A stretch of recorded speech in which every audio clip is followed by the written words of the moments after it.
Office tea break time. Office டி நகரில் இருக்கிறதுனால நியர்பையில் தான் பாண்டி பஜார் இருக்குது.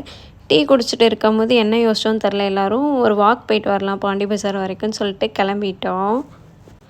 அப்படி வாக் பண்ணிகிட்டு இருக்கும்போது தான் இன்ஸ்டாவில் ஒரு ரீல் ட்ரெண்ட் ஆகிருக்கும், நீங்களும் பார்த்துருப்பீங்க. நம்ம ஃபோட்டோவை ஓல்டு ஸ்டைலில் ஒரு நியூஸ் பேப்பர் மாதிரி பிரிண்ட் பண்ணி தருவாங்க. நம்மளும் எடுக்கலான்னு சொல்லிட்டு நானும் போய் கேட்டேன், ஹவு மச்சுன்னு கேட்டேன். லைக் 120 சம்திங்கோ தான் சொன்னாங்க. பட் நான் சிங்கிளாக எடுக்கிறதுக்கு என் ஹஸ்பண்டையும் பாப்பாவையும் கூப்பிட்டு வந்து ஒரு நாள் எடுக்கலாம் அப்படின்னு சொல்லிட்டு நான் ரேட் மட்டும் கேட்டு வந்துட்டேன்.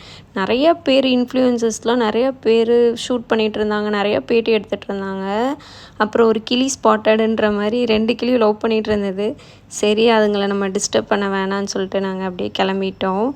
பானிபூரி இருந்தது, பானிபூரி கொஞ்சம் வாங்கி சாப்பிட்டு அப்படியே டைம் பார்த்தா கொஞ்சம் லேட் ஆயிடுச்சு. சரி ஆஃபீஸ் போகலான்னு சொல்லிட்டு அப்படியே வாக் ஸ்டார்ட் பண்ணிட்டோம். போகிற வழியில் ஐஸ்கிரீம் இருந்தது, அதுவும் சாப்பிடணும் போல் இருந்தது. ஏன் அதை மட்டும் விடணும்னு சொல்லிட்டு ஐஸ்கிரீமும் வாங்கிட்டு வந்தால் கரெக்டாக லிஃப்ட்டு கீழே வந்துருச்சு. ஓடி பிடிச்சி வந்து எப்படியோ லிஃப்ட்டை பிடிச்சிட்டோம். இப்படி தான் டீ பிரேக் போச்சு. நீங்கள் டீ லவராக இருந்தால் மறக்காமல் சேனலை சப்ஸ்கிரைப் பண்ணிட்டு பாருங்கள். தேங்க்ஸ் ஃபார் வாட்சிங்.